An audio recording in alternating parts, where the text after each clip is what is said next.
Jeffrey Berman arrived for work this morning, insisting he's still the U.S. attorney, even though Attorney General William Barr announced Friday night that Berman was stepping down so the president could nominate Jay Clayton, chairman of the Securities and Exchange Commission, to take over. Berman shot back that he had no intention of resigning and would leave only when the Senate confirmed a replacement. Administration officials tell NBC News the switch was President Trump's idea. They say Clayton played golf with the president a few weeks ago, said he was leaving the SEC, and expressed interest in the U.S. attorney position. But the president tonight says it wasn't his doing. We have a very capable attorney general, so that's really up to him. I'm not involved. The move to oust Berman set off alarm bells because he's been overseeing a federal investigation of the business practices of Rudy Giuliani, President Trump's personal lawyer, and prosecuting two former Giuliani business associates, accusing them of violating campaign spending laws.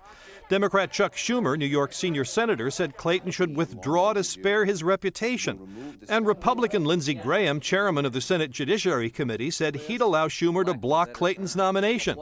In a letter late today, Barr said Berman put public spectacle over public service. Barr said at his advice, the president fired Berman effective today.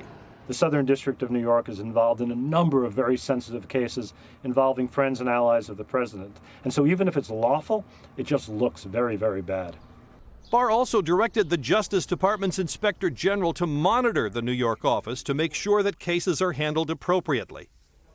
And Pete's with us now. Pete, on another subject today, a federal judge said he won't block the publication of John Bolton's explosive book. Right, he said it's too late to stop it. As he said at a hearing, the horse is out of the barn with so many copies already in circulation, being shipped worldwide.